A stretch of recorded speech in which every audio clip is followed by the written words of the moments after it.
வாய்மொழி தேர்வில் கலந்து கொள்ள வந்துள்ள அனைவரையும் வருக வருக என்று இருகரம் கூப்பி வரவேற்கின்றேன். இங்கு புறநிலை தேர்வாளராக வந்துள்ள மதிப்புக்குரிய பேராசிரியர் முனைவர் அம்பேத்கரசி அவர்களை இந்த தேர்வை தலைமையேற்று முறைப்படி நடத்தி வைக்கும்படி கேட்டுக்கொள்கிறேன். அதற்கு முன்பாக ஆய்வாளர்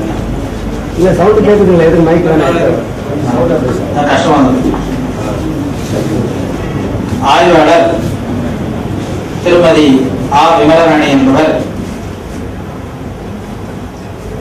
2 ஆண்டுகளுக்கு முன்பு என்னிடம் சேர்ந்து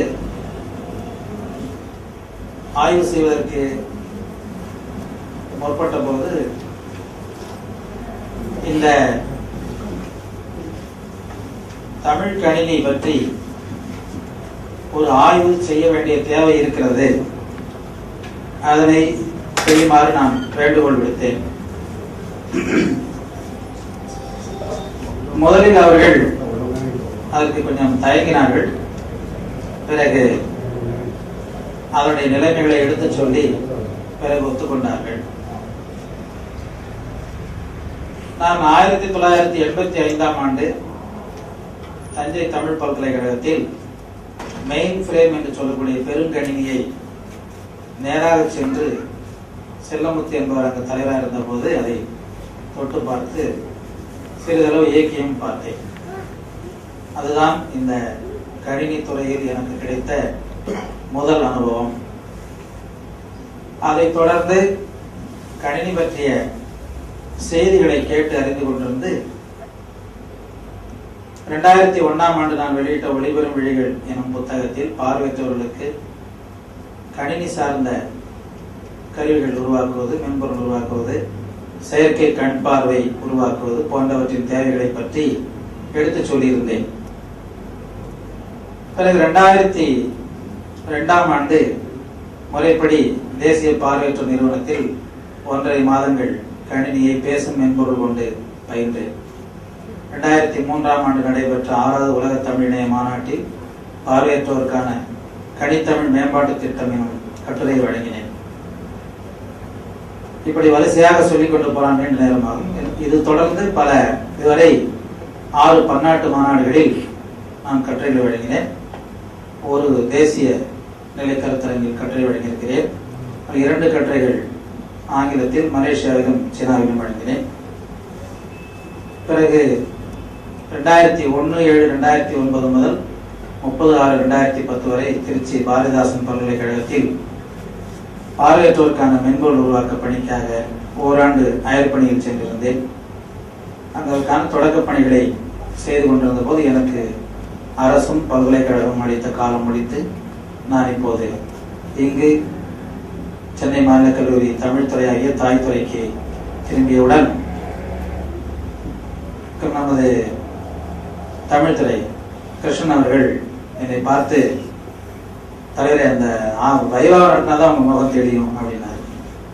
சரி, உடனே நான் அந்த வாய்மொழி தேர்வுக்கான பணிகளை தொடங்கி இந்த அளவில் நீங்கள் எல்லோரும் வந்திருப்பது உள்ளபடி எனக்கு பெரும் மகிழ்ச்சி அளிக்கிறது. ஆய்வாளரை பற்றி ஒரு சில வார்த்தைகள். நான் பார்வையற்றவராக இருந்த சூழலில் எனக்கு கிடைத்த பல்வேறு அனுபவங்களில் என்னை ஒரு சிறிதும் ஏமாற்றாமல் நான் சொன்னபடி இந்த ஆய்வை செய்திருக்கிறார். எந்த ஒரு ஆய்வும் இன்னும் செய்யப்பட வேண்டும் என்னும் நிலையில்தான் இருக்கும், அதில் எந்த விதமான ஐயமும் இல்லை. ஆனால் செய்த அளவுக்கு அவருடைய நிலைக்கு, அவருடைய பொருளாதார நிலைக்கு, அவருடைய உடல்நிலைக்கு, குடும்ப நிலைக்கு, அவருக்கு அளிக்கப்பட்ட காலத்துக்கு அவர் சரியாக செய்திருக்கிறார். இந்த அளவில் அவரை பற்றி கூறியும் மற்றும் இங்கு வந்துள்ள தமிழ் துறை பேராசிரியர்கள், பிறதுறை பேராசிரியர்கள், சென்னை பல்கலைக்கழக ஆட்சி மன்ற குழு உறுப்பினர் யுவராஜ் அவர்கள், பிறகு சிங்கப்பூரில் பணியாற்றி சென்னைக்கு வந்துள்ள ரகுராமன் அவர்கள், இப்படியெல்லாம் நான் கேட்டுக்கொண்ட காரணத்தினாலே அவர்கள் எல்லாம் இங்கு வந்திருப்பதை நான் பெரும் மகிழ்ச்சியோடு நினைவு கூர்ந்து உங்கள் அனைவரையும் வரவேற்று இந்த வாய்மொழி தேர்வை சிறப்பாக நடத்தி கொடுக்கும்படி கேட்டுக்கொள்கிறேன். இது ஒரு வரலாற்று நிகழ்ச்சி. பார்வையற்ற தமிழ் பேராசிரியர்களில் முதலாக முனைவர் பட்டம் பெற்றவனும் நான். அதை அடுத்தது இப்பொழுது முதல் ஆய்வாளரையும் உருவாக்கியிருக்கிறேன். நான் சாதாரண ஏழை குடும்பத்தில் பிறந்து பிறகு தமிழ் PhD பெற்று அதன் பிறகு ஆங்கில வழியிலே கணினியை கற்றுக்கொள்வதெல்லாம் மிகவும் கடினமான ஒரு செயலாகத்தான் இருந்தது. அதையெல்லாம் கற்று இந்த அளவுக்கு இதை என்னால் முடிந்ததை இந்த தமிழ் உலகுக்கும் கணினிக்கும் செய்து வருகிறேன். சிற்றறிவை கொண்டு செய்த பணிகளில் நிச்சயமாக எல்லா குறைகள், யார் எந்த குறைகளை சொன்னாலும் அந்த குறைகளை எல்லாம் இங்கு வீடியோவில் அதற்கு தான் அதை பதிவு செய்வதற்கான ஏற்பாடு செய்திருக்கிறோம். எந்த திருத்தங்களானாலும் அந்த திருத்தங்கள் பணியோடு அடக்கத்தோடு ஏற்றுக்கொண்டு அவையெல்லாம் சரி செய்யப்பட்டு நூலாக வெளிவரும் என்பதில் உறுதியளிக்கிறேன். என்றால் நான் 93ஆம் ஆண்டு PhD பெற்றாலும் கூட 98ஆம் ஆண்டு தான் என்னுடைய நூலை வெளியிட்டேன். அந்த அளவுக்கு அதை திருத்துவதற்கு காலம் எடுத்துக்கொண்டேன். சென்னை பல்கலைக்கழகத்தில் நான் பயின்ற போது நமது புறநிலை தேர்வாளரின் துணைவர் கிருஷ்ணன் அவர்கள் எனக்கு தோன்றா துணையாக இருந்து என்னுடைய உயிரும் உடலுமாக இருந்து நான் முனைவர் பட்டம் பெற நல்ல முறையில் உதவினார். தற்செயலாக அவருடைய துணையாரையே இந்த புறநிலை தேர்வாளராக அழைப்பதற்கு ஒரு வாய்ப்பு கிடைத்தது. இதெல்லாம் இயற்கையாக கிடைத்த வாய்ப்பு. என்னால் ஒரு நன்றி கூறுவதற்கும் அந்த ஒரு நிகழ்ச்சியை நினைவு கூறுவதற்கும் ஒரு நல்ல வாய்ப்பாக அமைந்திருக்கிறது. நம்முடைய புறநிலை தேர்வாளர் அவர்கள் மருதுபாண்டியரை பற்றி ஆராய்ச்சி செய்து முனைவர் பட்டம் பெற்றார். அவருடைய வாய்மொழி தேர்வுக்கு நான் சென்றிருந்தேன்.